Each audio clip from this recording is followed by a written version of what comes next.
और आज मैं भी मुहिम में कहना चाहता हूं, बीजेपी का ये घमंड टूटेगा टूटेगा टूटेगा, ये घमंड टूटेगा।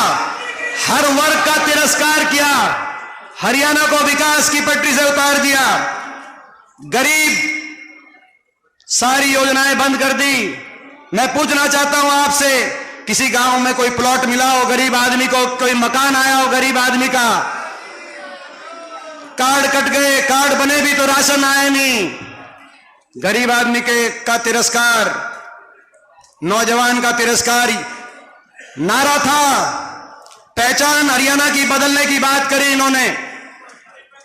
हरियाणा की पहचान थी जय जवान जय किसान, लाल बहादुर शास्त्री जी का वो नारा जिसकी गूंज हरियाणा के गांव गांव कोने कोने में सुनाई देती थी। ना तो जय किसान छोड़ा, किसान आंदोलन में इतना बड़ा तिरस्कार कैसे भूल जाए उन 750 एक एक परिवार के पास। परिवार के घर में मैं गया, किसी का बूढ़ा बाप था तो किसी का बेटा था। भालू बैठा है। जब पहला किसान वापस आया बॉर्डर से, बड़ौदा के गांव में 3 बेटियां थी। बड़ौदा गांव का एक ऐसा किसान था, 3 बेटियां थी, 1 एकड़ 1 किले का जमींदार था। कैसे उनकी कैसे शिक्षा होगी, कैसे उनकी आगे ब्याह शादी होगी। धरने जब वापिस आए, जय जवान जय किसान था, जो देगा चंदा उसको देंगे धंधा, और कोई अगर नहीं दे सका चंदा तो उसको देंगे ईडी का डंडा। ना तो जय किसान छोड़ा और ना जय जवान छोड़ा। अग्निपथ योजना ले आए, 4 साल में फौज से वापस बिना पेंशन के वापस आ जाओ।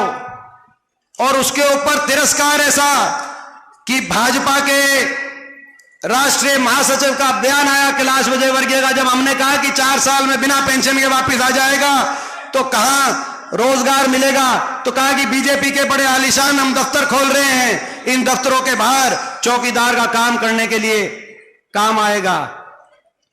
ये तिरस्कार, ये घमंड तोड़ने का समय आ गया। जय जवान जय किसान नारा बदल दिया, पहचान बदल दी। ना जय जवान छोड़ा ना जय किसान छोड़ा।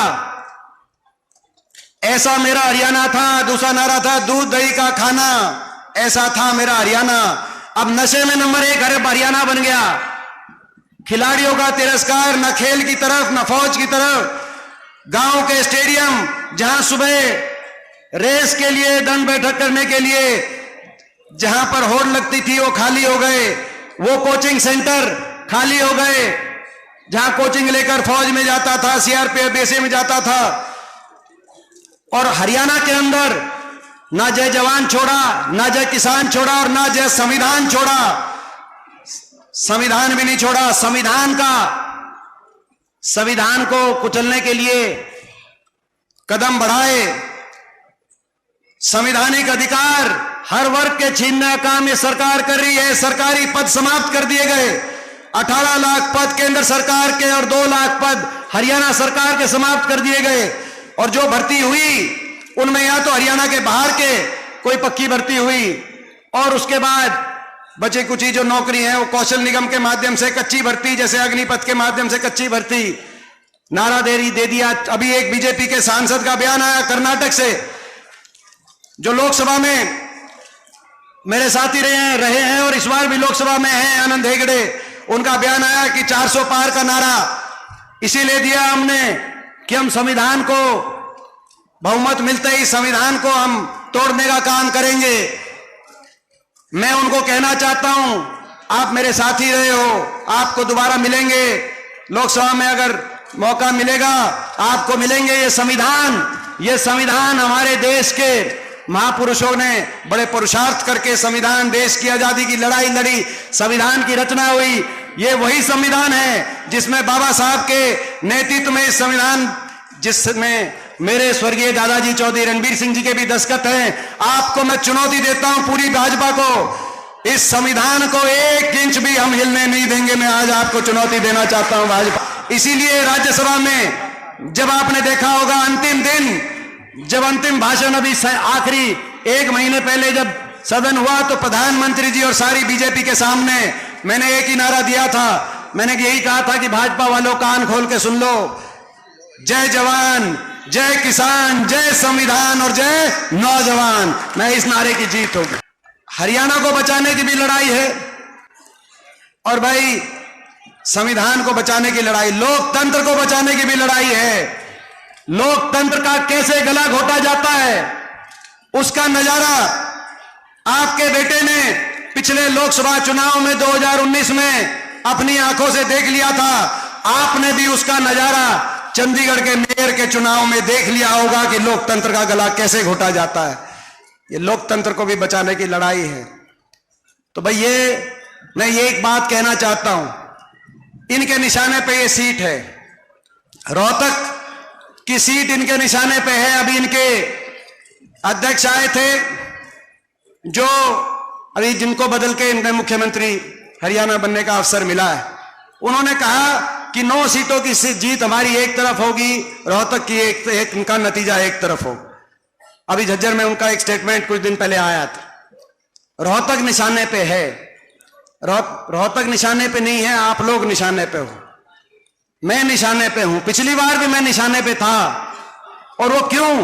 क्योंकि अपनी शक्ति को आप पहचानना, ये जो सीट है इसका नतीजा केवल एक सांसद बताने का नतीजा नहीं होगा। मैं आपको यह विश्वास दिलाता हूं, यहां से जो नतीजा आएगा आपके आशीर्वाद से, यहां से जब कांग्रेस जीतेगी, जब आपका मुझे आशीर्वाद मिलेगा, तो वो एक सांसद बनाने का ही काम नहीं करेगा, हरियाणा में आपकी अगली सरकार में वो नतीजा बनाने का काम करेगा।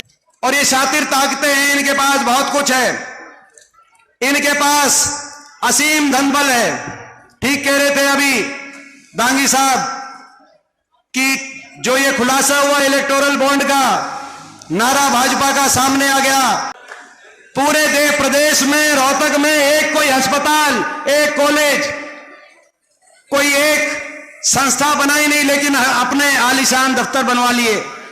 इतना पैसा है तो उन दफ्तरों के साथ उस पैसे से एक आधा स्कूल कॉलेज भी खोल देते। 10 साल हम इंतजार करते रहे।